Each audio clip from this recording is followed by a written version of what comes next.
हाय। आज है हमारा हेल्दी पेरेंट्स का डे 7 और आज भी हम थोड़ा फैट्स के बारे में डिस्कस करेंगे।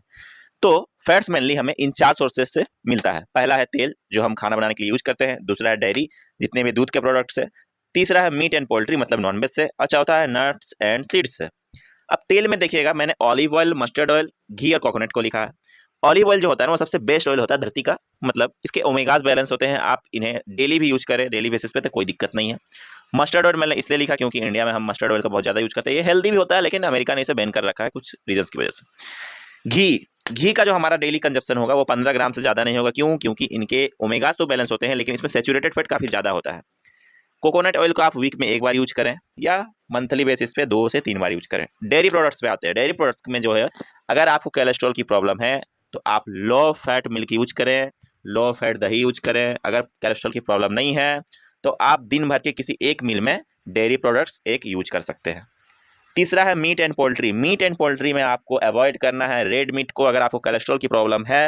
अगर कोलेस्ट्रॉल की प्रॉब्लम नहीं है, जवान हो आप, आपका एक्टिविटी लेवल हाई है, तो रेड मीट वीक में एक बार या मंथली बेसिस पे 2 बार कंज्यूम कर सकते हैं, वो भी पोर्शन कंट्रोल के साथ। अगर आप एक अंडे खाते हो प्रोटीन के लिए तो आप कोशिश करो कि 1 से 2 अंडे का ही योग, मतलब पीला वाला हिस्सा खाओ, बाद बाकी का पीला वाला हिस्सा निकाल दो क्योंकि उसमें भी सेचुरेटेड फैट अच्छे खासे होते हैं। अगर आप मुझसे पूछो कि इसमें से सबसे बेस्ट सोर्स क्या है फैट, गुड फैट लेने का, तो मैं बोलूँगा वो है नट्स एंड सीड्स। क्यों? क्योंकि इनके ओमेगास भी बैलेंस होते हैं, इनमें सेचुरेटेड फैट और अनसेचुरेटेड फैट दोनों जो होता है वो बैलेंस में होता है, जो आपके बॉडी के लिए काफ़ी बेस्ट है। अब सवाल ये है कि अगर कोई इंसान इनमें से कुछ भी नहीं खा रहा है तब उसका बॉडी कैसे टाइप करता है?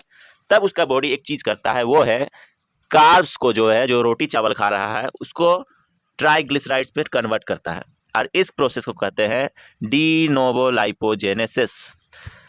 अब जब आपका बॉडी आप उसे डाइटरी फैट मतलब खाने के थ्रू गुड फैट्स नहीं दोगे तब वो अपने काम चलाने के लिए कार्बोहाइड्रेट्स को, जो आप एक्स्ट्रा एनर्जी खा रहे हो, उसको ट्राइग्लिसराइड्स में बदलेगा। अब ये ट्राइग्लिसराइड्स क्या है? ट्राइग्लिसराइड्स वही चीज़ है जो एनर्जी को स्टोर करके आपकी बॉडी रखती है ट्राइग्लिसराइड्स के रूप में, जो आपका लीवर बनाता है। अब ये ट्राइग्लिसराइड्स ज़्यादा होने से दिक्कत ये है कि ये भी आपके आर्टरीज में, आपका जो ब्लड लाइन है उसमें ये प्लग डिपॉजिट करने लगता है, मतलब एक थक्का बनाने लगता है, जिसके कारण आपका जो ब्लड सर्कुलेशन है उसमें डिस्टर्बेंस होता है।